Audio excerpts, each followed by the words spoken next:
But kantip kaldı. But жақсы. Sen keyin жылыш болуп басып калдың mı? Butun ehtiyatlı güç keltir be.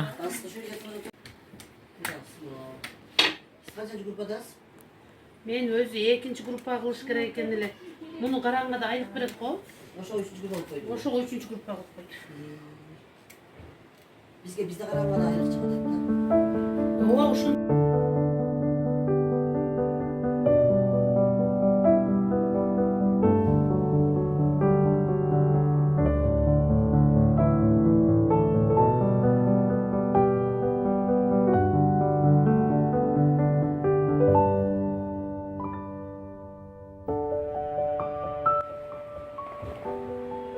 Geçem ol Egerim nege turat? бул эгер касиеттин массажный да. Ошо менен. Атка минсин, анан велосипед тепсин дегенде шаардын ортосунан аттап албайсың.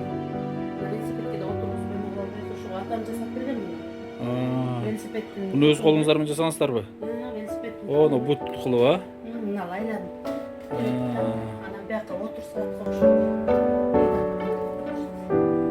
Bu aperisinden keyin işletip olup atabı же?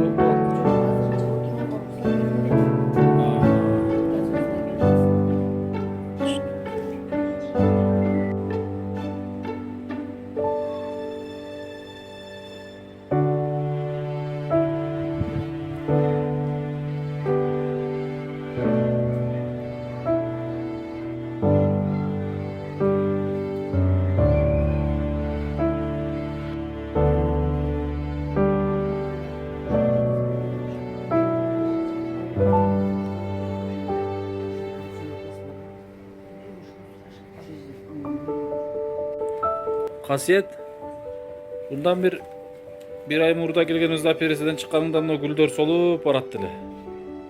O güldör seni görüle gayra can aldı oşu da. Çıkıp su uyutasın mı? Karavadasın mı? Ay maşallah. Cana aperisiden çıkan malında o güldör solup barattılı ayacık. Gayra kasiyet görüp suyunup kaçtı oşu bu güldör ha. Бизде адам сезет окшойт да. O go adamlar gül menen kadimgidey süйлөшүp Эми болуп калса, солуп калса, жакшы болуп калса, кайра жанданат. сонун болуп гүлдөп да ачылыптыр э.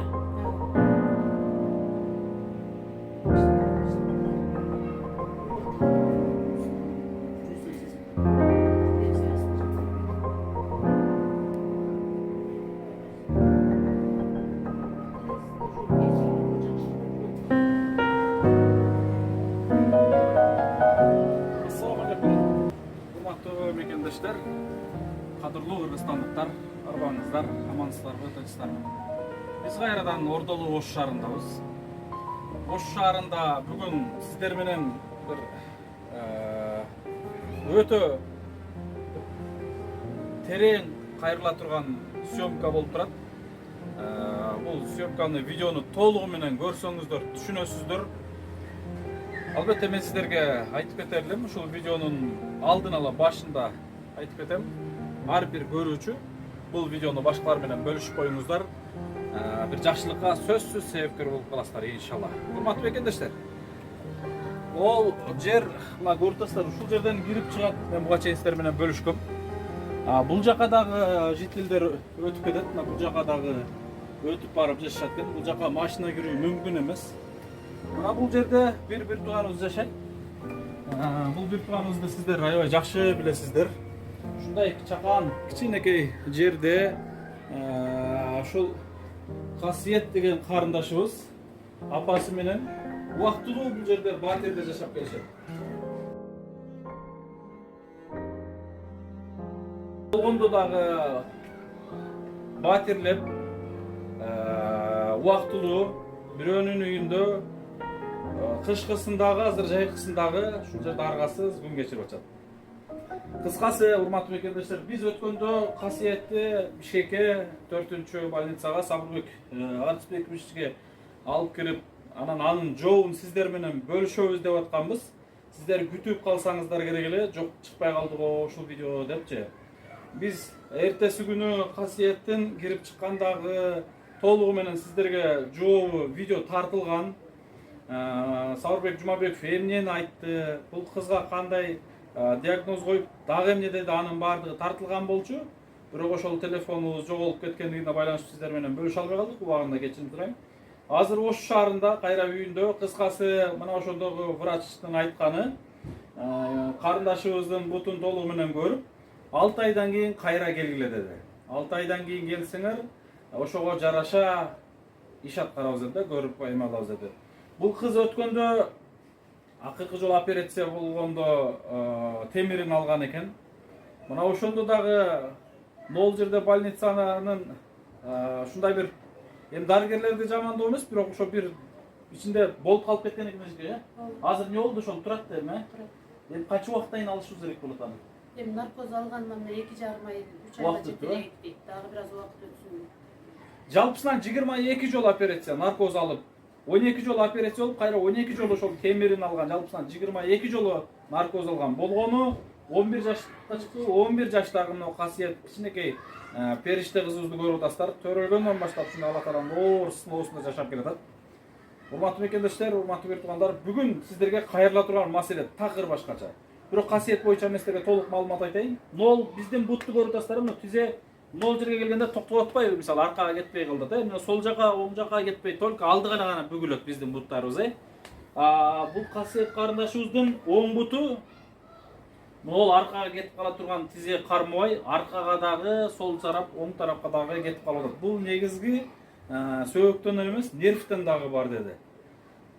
Ошол Сауырбек Жумабеков айтат, бул ошол жаштайынан нервтен дагы бар, нервтен ошол кыскасы убакыт өткөндөн кийин бир 6 айдан кийин алып келсеңер, ошого жараша жооп айтабыз деди. Биз деле аябай сурандык. Кандай мындан да чоң операциялар жасадыңыз эле, ушул кызга деле колуңуздан келсе керек жасап бериңиз. Биз сөзсүз сиз айтканды аткарабыз. Болбосо башка жака направление берсеңиз, ошол жерге дейин жеткиргени колубуздан келиши аракет кылабыз деп дагы сурандык. Болгону ошол кыскача айтканда азыркы учурда менин колуман келбейт деди. Бирок 6 айдан кийин алып келе деди бизге. Анан ошол 6 айды күтөлү. Негизи травматолог боюнча Кыргызстан Жумабековдон кыйын дарыгер издесең деле таппасаң керек. Бирок ошол мыкты дарыгер ушул жоопту айтты. Эми бул жагы бир Алладан, Кудайдан. Бирок ушул кичинекей кыз ушундай кыйналып турганын көргөндө ушундай бир сай сөөгүм сыздайт чынында элечи. Караңыздар, кичинекей дагы бул кыз ушундай жашоого, ошол Алла Тааланын сыноосуна көнүп калган экен. Сыртынан көргөнүңдө карап туруп чыдай албайсың да. Азыр акырын зорго балтактын таягы менен, күчү менен могул жерге чейин акырын басып чыккан аракет кылып отурду могул коляскага. Чындап эле кыйын маселе. Урматтуу мекендештер, бул жерде биздин азыр сиздерге кайрыла турган маселебиз такыр башка. Мен бул кичинекей кызга бир эле операциясы эмес, ушул убактылуу үйдө жашап атабыз деген уккандан кийин буларга бир өз башына үй болсо экен деп ушундай инициативада көтөрүп сиздер менен бөлүшкөнбүз. Эч бир инсан чыккан жок. Балким ушул строительный компаниялардан бирөөсү чыгып, бир комнаталуу эле квартира берип калабы экен деген ушундай үмүтсүз бир гана шайтан го, үмүт менен сиздерге кайрылганбыз. Ал дагы майнат жок. Негизи ушул Ош жерлегесине муктаждар комплексин баштап калсак, ушул үйдү эң төрүнө, эң биринчилерден болуп алып келет элек деген ушундай үмүт ниетибиз болуп атат. Сиздер менен бөлүшкөнбүз. Биз будан бир ай мурда республикабыздын президенти Садыр Нуркожоевичке, Жогорку Кеңештин төрагасы Талант Турдумаматовго жана кечээ күнү эле Ош областынын губернатору, Ош шаарынын мэрine чейин кыскасы участок сурап кайрылганбыз, кайрылдык. Ош шаарына жакын деле кайрылган болсок, Бишкекке биз 2 ай мурда кайрылдык. Бизге бардыгынын жообу келди. Ош шаарыныкы толук жооп, мындай өткөндө ОЗЭК жооп берген, бирок толук кагаз түрүндө жооп келди. Бишкектики толугу менен келди. Кагаз менен сиздерге толук көргөзөйүн дедим элем, кагаз калып кетиптир, келген жообу. Кыскасы токотерин айтканда, жер бере албай тургандай маселени айтышты, бизге жооп айтышты. Ошого мен сиздерге, урматтуу мекендештер, мындай ой келди. Муктаждар комплексин кече жалап атка баштаганыбызда бир эле агабыз ошол жерди берген да. Анан Кыргызстанда аябай жакшы инсандар көп. Кыргызстанда толуп турат. Мисалы бергеним Башка эмес, даже оң кол берген сол колун көргөзбөй жакшы иш жасап аткан агаларыбыз бар. Бир башына ондогон участокторду алып койгон, кымбаттаганда пайдасына сатам дегендер бар, көрүп эле жүрөбүз. Ошондой инсандарга айтып кете берлем да, мындай. Жок дегенде бир участокту чыныгы Алланын ыраазычылыгы үчүн берсеңиздер, ошол жерге муктаждар үчүн үй салынат эле. Акыретиңиздерге өтө чоң иш кылган боло берлеңиздер. Албетте бул нерсени деле мен кече күнү бирөө менен бөлүшсөм, азыр жер бериш адамдын колунан келбей турган маселе деп мага жооп берип атат да. Кантип эле келбесин, андан да чоң иштер бүтүп атат, эл берип атат десем, мындай таң калды да. Анда эмесе көпчүлүккө салайлы деп атам, урматтуу мекендештер. Бир участок азыр кеминде бир 20 000 долларга алса болот. Мындай четирээк микрорайондордон алса болот. Бул 20 000 доллар каражатты ушул видеону кеминде 10 000 киши көрсө, 10 000дин баары дебейин, 5 000 эле киши көрсүн. 5 000 эле киши жардам берсин, 10 000 көрүп. Ошол 5 000 эле киши болгону 330 эле сомдон. 330 сомдон болгону, урматтуу мекендештер. Ошол участок үчүн кайдыгер карабастан жардам берген болсок, комплекске жер чечилет экен дагы, быйыл жетишип калган болсок, муктаждар комплексинин фундаментин баштайт элек деген үмүт менен сиздерге кайрылып атабыз. Мен сиздерге 1000 сом, 2000, 5000 сом деп кайрылбайм. Ар бир көрүүчү колунан келишче, мейли 350 сомдон болбосо 35 сомдон деле жардам берсеңиздер, келиңиздер. Көптөшөйлү дагы өкмөттүн көзүн карап отура бербестен өзүбүз жерди алып туруп, момундай улгон чыныгы муктаж үй-бүлөлөргө, көп үй-бүлөлөргө үй салалы деп аракеттебиз. Аракет кылайлы, карап отура бербейли бири-бирибизди. Ошон үчүн сиздерге терең кайрылып атам. Бул касиетти биз Жалал Абадка деле алып баралы деп ушундай бир сунуш бердик. Жалал Абадта комплексте орун бар эле. Алып баралы десек, бул жерде мугалимдер үйгө келип окутат экен да. Анын баласы дагы бул жакта мектепте окуйт экен, бияка отукташып калган экен, дарыгерлер бул жерге келип турат экен, учету бул жерде дегендей. Ошого Ошко жер чечилсе, Ошко баштайбыз, Бишкекке жер чечилсе, Бишкекке баштайт элек. Кыскасы ушу Бишкекке, Ошко азыр муктаждар комплексине кызуу, катуу даярдыктабыз. Сиздерге терең кайрылабыз. Келиңиздер, көптөшөйлү, жерди алалы дагы. Цемент заводдун жетекчилери менен мамилебиз бар. Буга чейин жардам берип келген Араван цемент заводдун жетекчиси Азамат, жогорку кеңештин мурдагы депутаты Арапаев Азамат агабыз комплекске бир нече цементин жөнөткөн. Ушуларга кайрылабыз буйруса. Чечилет кыскасы. Эгер жер эле чечилип калса, акырын пайдалуу башталып кетсе, нарыгына жакшы инсандар ушундай көп тим эле жарышат чындыгындачы. Акыретін ойлогон бир туугандарыбыз ушунча көп. Ошого мен сиздерге терең кайрылып кетем, сөзүмдүн кыскасы. Касиет буйруса ошол жер бүтүп калган болсо, урматтуу мекендештер, мына ошол жерде сонун болуп, чыныгы ушундай муктаждарга берилет эле. Бул баягындай касиетти бүгүн сиздерге көргөзүп алып, жер алуу эмес. Мына ушундай муктаждарга ошол үйдү салып берели деп атам. Мен Жалал Абад, Ошто буйруса комплекс башталып калса, бүтүп эле калса, биринчилерден бул ушул үй бүлө кирет. Өздөрү макул болсо да сөзсүз кирет. Анткени могул үйдү көрүп атасыздар, зак. Күндө эле тийбейт. Бир комната, 2 комната үй, бирөөнүн үйү, эми жамандаш эмес, убактылуу жашап атышат. Бирок бул жерде кайсыл бир күнү болбосун бир күнү келип чык деген болсо, урматтуу мекендеш, могул кичинекей кызын көтөрүп, жүгүн көтөрүп, абышка болсо дагы мейли, эжекебиз дагы жалгыз баш менен каяка барат. Мына ошонун аракетин алдын ала жасайлы деген үмүт болуп атат туугандар. Мына ушундай Асылбек Карыкем дагы Ошко келип калган экен. Асылбек Карыкемдин башынан мындай иштер өткөндүгү үчүн мына күбө катары Асылбек Кары ушул өткөндө больницадан чыгарып аткан, больницага акырында барганда дагы Кары жанында болчу, касиет кошо барып, зыярат кылып, касиетти сурап, кандай болду деп, баардыгыбыз бул кичинекей кыз кыжалат болсо, баардыгыбыз кыжалат болуп, ушундай кайра Ошко узатып ушундай эме болду эле. Мына кайра Ошто буйрук экен, көрүшүп турабыз. Эжеке бул жакка келгенден кийин больницага алып бардыңызбы, алып барбадыңызбы? Алып бара элекмин. Алып бара элексиз. Бияктан врачтардан телефондон сурасам эле, азыр наркоздун артынан эле кайра уда наркоз берген дагы болбой калат, бир аз бүтө турбайсыңарбы дегенден бүтүп турабыз. Эми ошо Канча убакыт бүтөт экен мисалы? жок дегенде наркоз менен биринчи наркоз менен экинчи наркоздун ортолугу жок дегенде 4 ай болсун дейт. Өзү негизи 6 ай болуш керек экен да. Ошондой дегенинен күтүп турабыз азыр. Ошо 4 ай өтсө анан кайра операцион Kasiyet narkoz alıver, operasiya oluver bunday. Könüp dele kalsan gerek bir çetin ana. Canın ayvay çıdatqысы ооруйбу? Ha? Bunday boldu, şu operasiya olуп эле коюнчу апаңа суранган ушулар болобу? Кыйналып.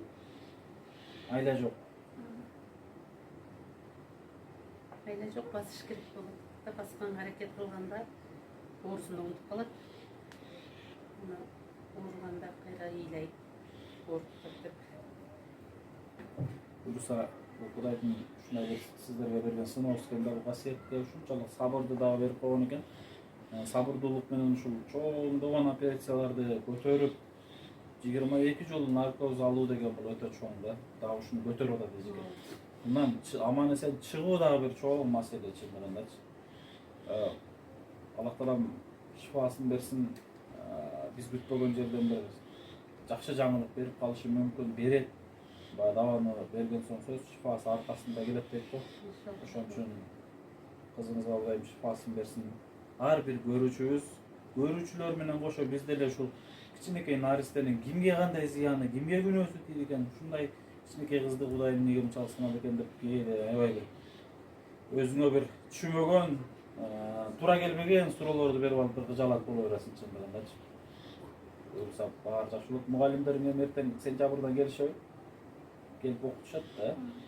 Сентябрга, 1-сентябрга барабыз буюрса.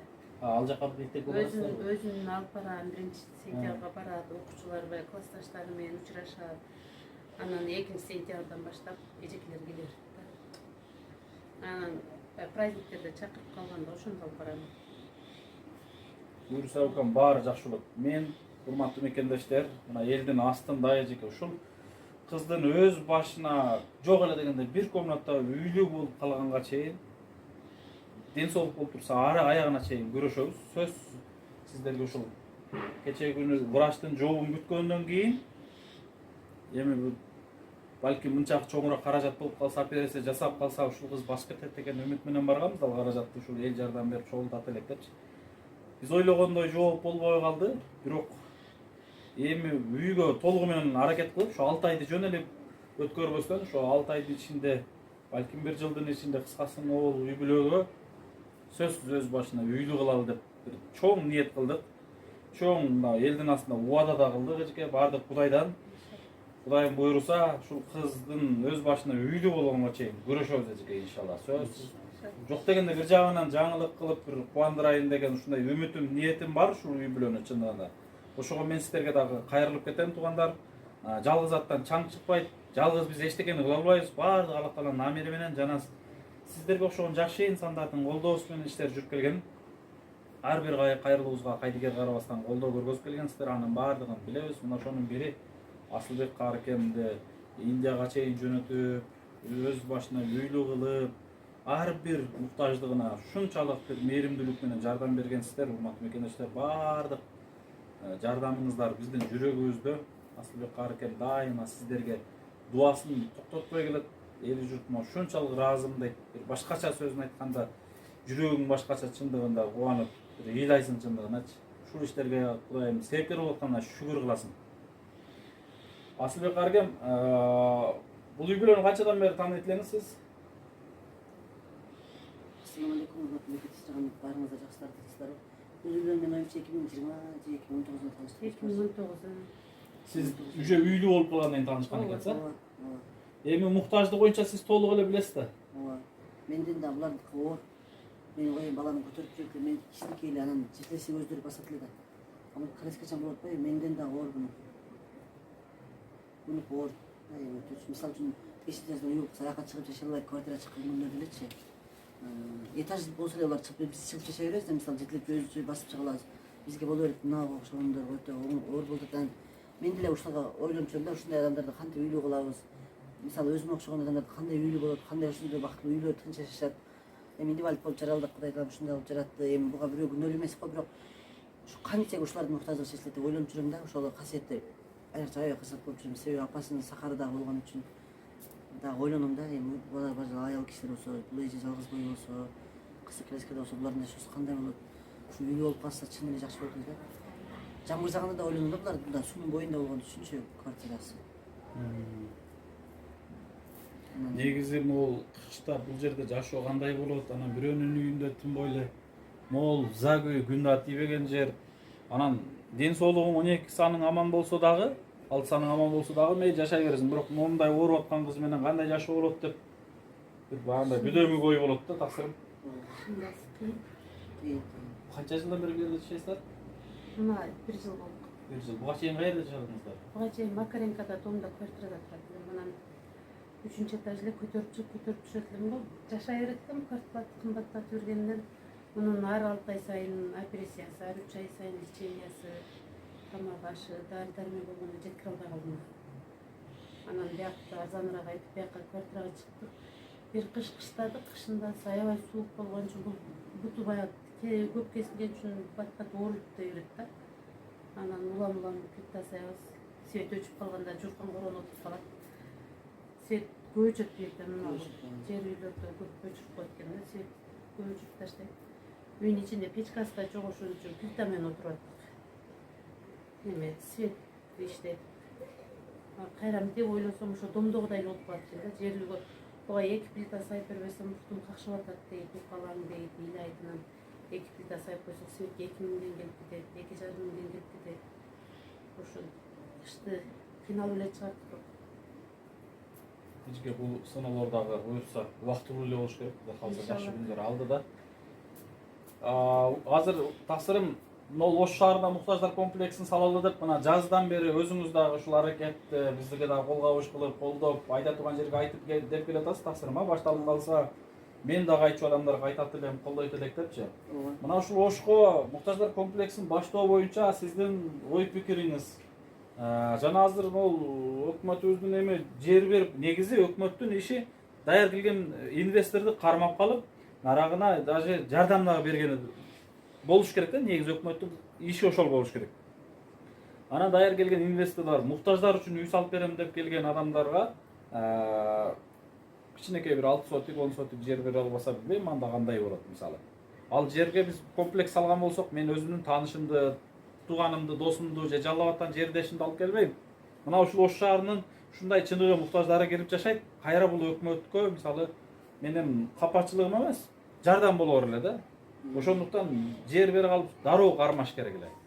Бирок мен ойлойм, булар жер бергенден кийин дагы булардын баягындай условиялары, тартиптери аябай башкача болсо керек. Мисалы кандай болуп калат дейм да, мисалы өз оюңдагыдай үй салып бере албай калышың мүмкүнбү деп дагы бир кыжалат болот. Ошон үчүн мен элге эле кайрылып атам. Булардын жообуна мен үмүтүмдү мындай айтканда үздүм, жооптору мына келди. Балким берип калса кимдир бирөөгө үй салып беребиз, маселе жок. Бирок ушул эл менен биригип жер алып калсаң, каалагандай проектиде, каалаган үй бүлөгө, чыныгы муктаждарга колдон келишинче канчалык көп үй бүлөгө ошол жерге комплекс салып, каалагандай шарттар менен тапшырсаң болот да, мисалы. Ошого мен сиздерге терең кайрылат элем, туугандар, урматтуу мекендештер. Көптү көрсө көл болот. Көл толкуса сел болот дейт. Көптөшөлү ушул жер тилкесин алалы. 15 күндө жакшы киришкен болсокчу, 1 айда эле ушул 15 эле күндө алып туруп, 1 айдын ичинде фундаменттин коюп чечип кое турган маселе ушул. Эгер бардыгыбыз чын жүрөгүбүздөн бириксек, айтып атпайм, 330 эле сомдон тиет. Мына ошол 330 сомду муктаждар комплексинин жерине мен жардам берет элем деп кайрылган бир туугандар үчүн именно ошол участок үчүн башкадан эмелер коюлат, реквизиттер. Мына ушул видеонун астына жаңыдан Сбербанктар жана ошол Элсом, Мбанктар коюлат. Бардыгы ишеничтүү. Сиздердин ар бир салган аманатыңыздар, урматтуу мекендештер, отчету менен жана бир гана ошол жерге гана иштетилет. Бир гана ошол муктаждар үчүн салынган комплекстин участогуна иштетилет. Ошон үчүн эч кандай күмөн санабастан колдоп бериңиздер деп айтаар элем. Буйруса, урматтуу мекендештер, бул демилгеге себепкер болгон, башта идеянын башында ушул ишти баштасаң мен дагы колдойт элем деген бир-эки агаларыбыз дагы бар, жок эмес. Баштап эле калсаң мен дагы $1000, $2000 жардам берем деген бир туугандарыбыз бар, жок эмес. Мана ошолорго дагы биз айтып деп көптөш ушуну алайлы дейт элем. Кара экен, туура эле маселе бул же кандай дейсиз мисалы? Туура маселе да. Ошо үйлөп албай жүргөндөр көп да, мисалы үчүн азыр бир үйдө бир көз аз, эки көз аз жашайт. Квартирада семейный көтөн көзү көрбөгөндөр бар. Бул касиеттери бар, мисалы. көп muhtaçlar var дейм. Чынында эле тагдыр экен дейм. Bir insanı берүүчү кылып чыгарса, bir insanı алуучу кылып чыгарат экен. Бул Кудайдын өзүнүн эрки экен да. Мисалы үчүн 7 миллион 8 миллион калктын арасында 100 миңдей майып болсо керек. 200 миңдей дей берейинчи. Ошол чын эле ошол 5 миң адам топтолуп 330 сом топтосок деле ушулардын муктаждыгы чечилип калат экен да. Туура. Кудайым буйруп болуп калсачы анан мен эми патриоттордон сурадым, аялдардан деле дедим. Кудайдан сурадан эле биринчиден. Мына келиңиздер, эгерде чындап жүрөгүңүздө болсо ушул 200 майыптын ичинен деле ушул бир 10 адам майып, 10 майыпты колдоп коюңуздар. Ушуларда үйлүү болуп эл катары жашап калсын. Биздин ошо бир муктаж чечкендигибизде эле канча Кыргызстаныбызга элибизге салым болуп эсептелет. Мисалы участок барлар жүрөгү жумшактарда болсо дагы айтат элем да ошо ушундай берсе, ошо майыптарды бир эле майыпка эмес, ушул жерде бир 10 майып, 4 майып үйлүү болуп калса эч болбосочу. Ошо муктаждык комплексинде мисалы 4 адам үй салынса делечи. Биринчи ушу касиет үйлүү болот да. Келиңиздер, жакшылыкта жарышайлы иншалла. Бир кимибиздир курмандык кабыл кылса, кимибиз манас болгубуз келет турсаңдар. Ошолор бир келип иншалла жарышып Кыргыз ушул мына мүмкүнчүлүктөрүн маселесин чечели иншалла. Биз да салым кошконго даярбыз. Эми кыйрат кошо алса да ошо 330 сомдо кошо алабыз деп. Иншалла ошондо бир келип иш кылайлы. Туугандар, балким касиет деле Кудай калса бир себеп болуп кийин бир аты чыккан атак бир чыгармачыл инсан болуп калса, Кыргызстандын балким 10 эмес, 100 эмес, 1000 деген муктаждарын чечип калар Кудай калса. Бешиктеги баланын бек болорун ким билет, карындагы баланын хан болорун ким билет деген макал бар го. Кудайдан үмүт кылып, үмүтүбүздү үзбөй иншалла келечектеги адамдарга жардам берели. Көпчүлүк коомчусу өздөрү алдын ала рахмат. Рахмат тақсырым. Бұндай қиыншылық сіздің башыңыздан өткен қатар сіз барлығын сезіп биліп келесіз. Эми бизде Аллах Таала башыбызга сыноо салбаса эчтекени билбей бул жашоодо жашай береткенбиз. Бирок урматтуу мекендештер, биз убактылуу конок жашоодо жашап атабыз. Бүгүн барбыз, эртең жокпуз. Бирок эртеңки күнү мисалы медер канча жашайт эч ким гарантия бере албайт. Бирок кайсыл бир күндөрү медер кетет чыныгы жашоого.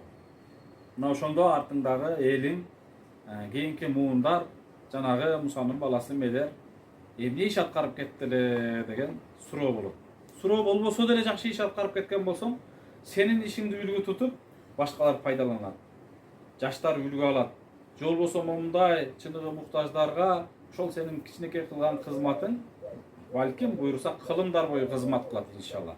Ошон үчүн мен сиздерге айтып кетер элем. Биз болгон ортодо себепкербиз, көпүрөбүз. Сиздерге ошогон жакшы инсандар менен момундай муктаж бир туугандардын ортосунда көпүрө бололу деп ушул ак ниет аманат фондун ачып чыкканбыз. Кээ бир алымдар айткандай, бул жашоодогу муктаждар менен, бул жашоо менен чыныгы акырет жашоонун ортосунда көпүрө болуп атасыңар силер деген ушундай бир сонун акылына саа сөздөрүн айтып келген. Аллах разы болсун ал алымдардан. Ансыңарындай эле ушундай иштерди акыретке таза алып бара тургандагыдай, ишибиз баягы мөдүрлүп, арам ишке аралашпай тургандагыдай, колубуздан келишинче Аллах Таалам бир жаман жолдон адаштырып, жакшы жолго салып, ушул иштерибизди дагы да алдыга жылдырып, көптөгөн муктаждарга бир себепкер кыла берсе экен деп дайым ушундай бир үмүтүбүз, ниетибиз аябай чоң. Дагы да көптөгөн кызматтарды элибиз үчүн жасайбыз деген үмүтүбүз бар.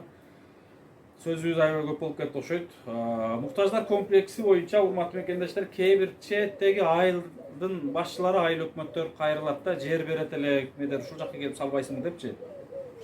Биз шаар жерлерине салсак дейт элек. Себеби ушундай муктаждарга мына азыр мисалы касиет шаарда жашап атпайбы? Шаарда мектептен мугалим келип окутат. Кайра бул жерде учету бар, больницага барып туруш керек, башка кылып туруш керек. Же болбосо мисалы да, же болбосо бир тууганы же апасы базарга чыгып кичине соода менен ушул карындашыбызды бакса, ушундай үмүт менен шаарга салынса, алар өздөрүнүн оокатын ушул шаарда секин кыла берет эле деп, биринчи Жети областтын шаар жерлерге борборуна салсак деген үмүтүбүз бар. Анан кийин эгер жетишип калган болсок, мисалы айыл жерлерге дагы өтөбүз буйруса. Ошол күндөргө Кудай жеткирсинчи. Бүгүн ниет, эртең кадимкидей жумуш, урматтуу мекендештер, чындыгында. Кечээки эле Жалал комплексте ушундай эле сиздерге кайрылгандай эле кайрылганбыз. Мына 2 жыл өтүп, сонун болуп бүтүп, 8 үй бүлөгө ишкана орду менен тапшырылып, өзгөчө бир ишке себепкер болдуңуздар. Ошон үчүн мен сиздерге терең дагы бир рет кайрылам. Ушул видеонун алдында толугу менен счеттор коюлган. Болбосо телефонго ошол коюлган номерге единица катары, болбосо Мембанкка же Элсонго салсаңыздар болот. Ар бир салган аманатыңыздарды бизден WhatsApp номерге Muhtаждар комплексінің участогуна деп жазып жөнөтүп коюп туруңуздар. Буйруса сиздердин ар бир аманатыңыздар чогулуп, эртеңки күнү эле жер алынып, сүйүнүп кайра сиздерге чыгып калышыбыз толук ыктымал иншалла. Ушундай туугандар, аманчылыктарда көрүшкөнчө, буйруса мына касиетке дагы Аллах таалам шифасын берсин. Биз ушул үйгө зыярат кылып келип калып, дагы ушундай идея келип, негизи бул видеонун башы кече Бишкекте тартылган, сиздер менен бөлүшө албай калдык. Кайра могул үйгө зыярат кылып келип дагы сиздер менен бөлүшүп турабыз. Аракет кылайлы деп атабыз, баягындай кичине нерседен үмүттү үзүп, шагыбыз сынып, аркага тайбастан алдыга эле аракет жасай береличи, алдыга эле аракет кыла береличи деген ушундай ниетти үмүттү үзбөй атабыз. Ушундай достор, буйруса мен баягындай айтар сөздөрүмдү ордуна толуктай албай, жеткире албай турам. Мен ишенем, буйруса бул жер чечилип калган болсо, быйыл чечилген болсо, фундаментин быйыл көтөрүп, дубалына чейин быйыл тургузуп берсек, эмки ушул убакыттарда, эмки жылдын ушул убактысында ошол комплекстин ачылышын өткөрүп калат элек. Балким кышта 2022-2023 кышта. Кудай ошол күндөргө жеткирсинчи. Ниетибиз мына ушундай. Андыктан жардам бере албасак дагы ушул видеонун башкалары менен бөлүшүп, анан ушул иштерге сонун дуба кылып, Кыргызстаныбызда ооруп аткандарга, муктаждарга чын жүрөгүңүздөрдөн дуба кылып коюңуздар. Көрүшкөнчө. Assalamu alaikum.